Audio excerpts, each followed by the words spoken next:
আসসালামু আলাইকুম। আমি আরিবার মা টাঙ্গাইল থেকে বলছি। লাইফ ইন মোশন চ্যানেলটিতে আপনাদের সকলকে স্বাগতম।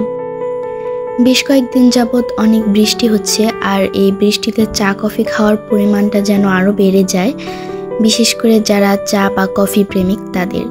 আমার কাছে বৃষ্টির দিন মানেই ফ্যান অন করে কাঁথা গায়ে দিয়ে সারাদিন শুয়ে বসে থাকা, যেন উঠতেই মন চায় না। তবে আমাদের কাছে দিনগুলো আরামের হলেও যারা বাহিরে কাজ করেন তাদের জন্য আসলে কষ্ট করে, এবং বিশেষ করে যারা গ্রামে থাকেন তাদের এরকম বৃষ্টিতে অসুবিধাই হয়।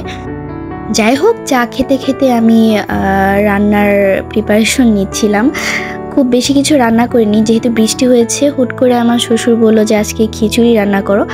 ততক্ষণে আমি অলরেডি অন্য কিছু রান্না করার জন্য সব কিছু কাটাকাটি করে নিয়েছিলাম, যার জন্য আমি খিচুড়ির সাথে ডিম ভুনা ছাড়া আর অন্য কিছু করার তেমন সময়ই পাইনি। এদিকে আরিবার বাবা কিছু জিনিস কুরিয়ার থেকে নিয়ে আসলো। এগুলো অনেক দিন আগে অর্ডার করা হয়েছিল, আসতে অনেকটাই লেট হয়ে গেল। আসলে আমি আমাদের ডাইনিং বা ড্রয়িং রুম যেটাই বলে না কেন, সেটা একটু চেঞ্জ করার ট্রাই করছি। আমার আসলে একঘেয়ে ভালো লাগে না। আমাদের বাসাটা যেহেতু খুবই ছোট, আলাদা করে ড্রয়িং রুম বা ডাইনিং রুম নেই, তাই একটা রুমই drawing room plus dining room হিসেবে চালিয়ে দিয়েছি।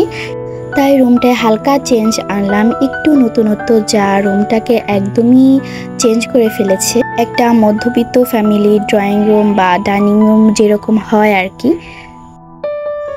অনেকদিন পর ভাবলাম একটু পুডিং বানাই। আমার সব কাজই এখন হলো তাড়াহুড়োর কাজ, যেহেতু একটা মেয়ে আছে, তো কিভাবে ফাঁকি দিয়ে একটা কাজ শেষ করব সব সময় সেইটা নিয়েই ভাবি। যার জন্য আমি আমার মতো করে কোনো রকমভাবে পুডিংটা বানিয়ে ফেলার চেষ্টা করছিলাম, যার ফল হয়েছে যে পুডিংটা ঠিক মতো জমেনি। এই জন্য আমি আর পরে মনের দুঃখে ভিডিও করিনি। আগে যখন নতুন নতুন পুডিং বানানো শিখেছিলাম, ইউটিউব দেখে একদম সেম টু সেম সব কিছু পরিমাণ ঠিকঠাক দিয়ে তারপরে বানাতাম, তখন বেশ ভালো হতো।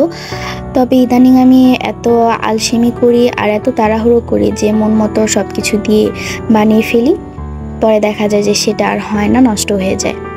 তবে টেস্ট ভালোই হয়েছিল, সবাই খেয়ে ভালোই বলেছে। তবে আমার কাছে খারাপ লেগেছে যেহেতু পুডিংটা জমেনি।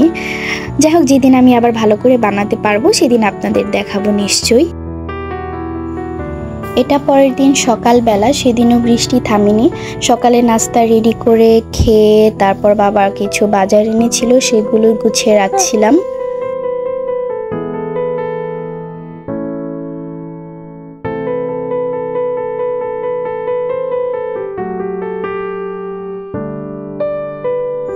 এই তো এভাবেই সংসারের টুকিটাকি কাজ করতে করতে আমার সারা দিনটা কাটে।